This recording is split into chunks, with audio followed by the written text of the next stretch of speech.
Hey guys, Professor Bill, Comic Book University, and Imperial War Black Panther, number one and only. So this is a one shot that's kind of like one of the supererogatory side issues for the Imperial War, whatever the heck that thing is called. It's an awesome thing, and this comic book in and of itself is pretty awesome too. They only show three characters in the front: Black Panther, Hulk, and Brawn. But yeah, there are other characters in here also, and it's an interesting story nonetheless. Okay, so the writers are Victor Lavelle and Jonathan Hickman in that order. Cafu is the artist.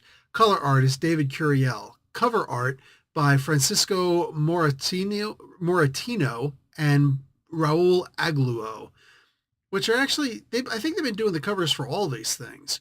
Bunch of variant covers out there, and letters by VC's Ariana Maher. Black Panther was created by Stan Lee and Jack Kirby.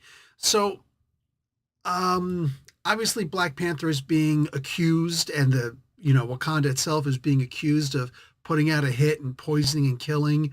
I think like five main members and a whole bunch of other people potentially, like serious assassination level stuff, right? Wakanda apparently didn't do it.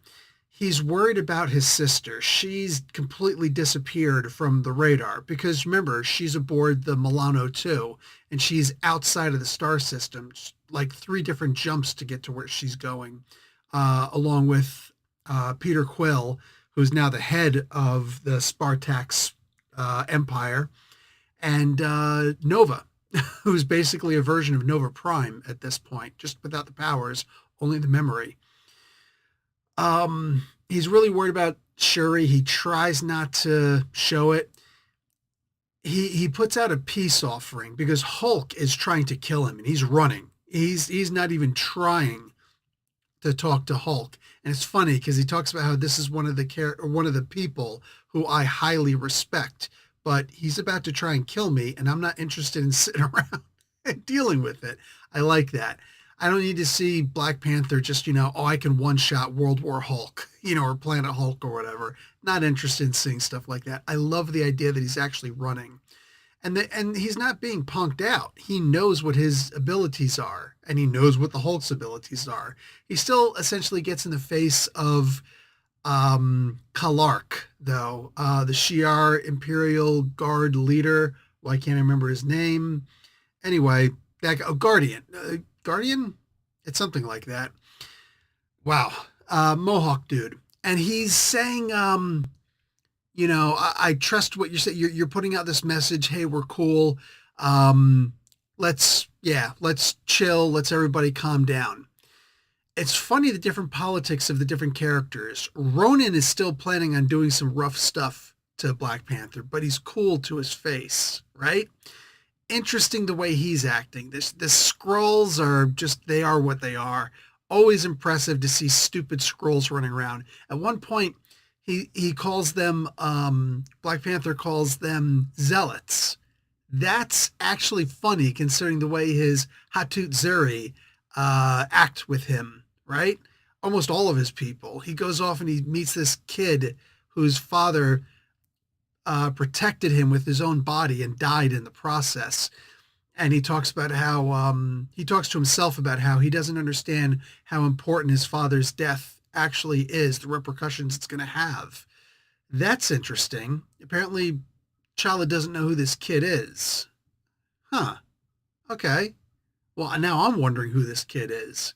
That alone makes this comic book worth reading because who is this kid? Who is this kid's father, right? And the kid's going to be in the palace at this point.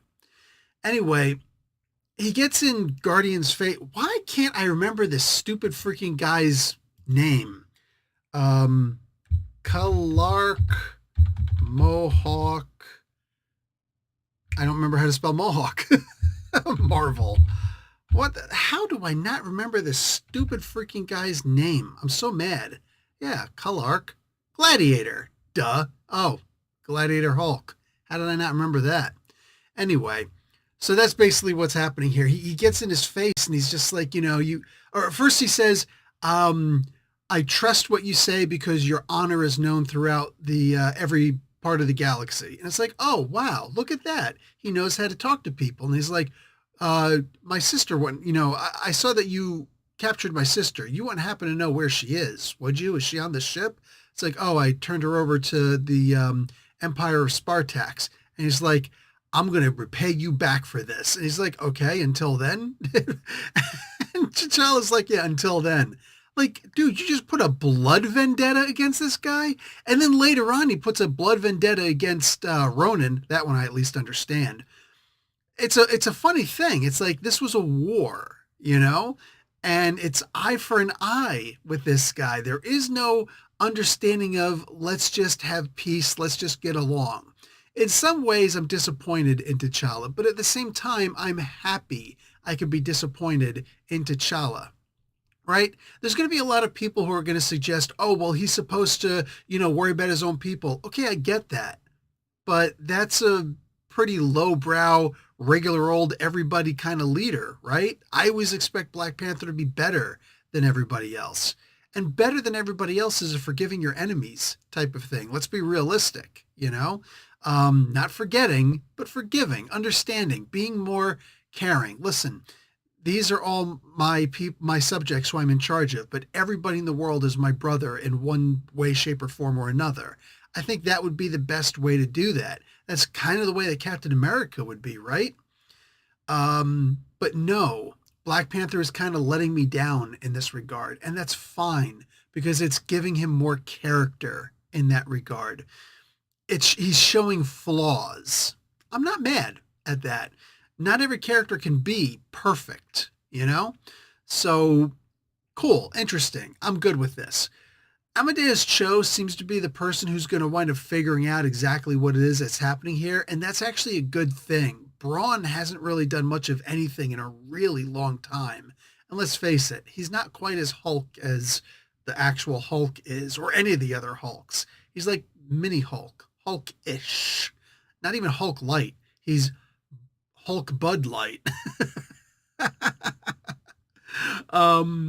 So far so good with this, right? This is going to be a one shot, but like I said, that one little part about who that kid and more specifically, who the father is, that seems to be the key incident that's happening here. This is supposed to be the first of the sub books that you're supposed to read, and then you're supposed to read the She-Hulk one. Yeah, no, you can read these out of order. You don't even have to read any of them if you don't want to. It is what it is, right? Read the main books for certain.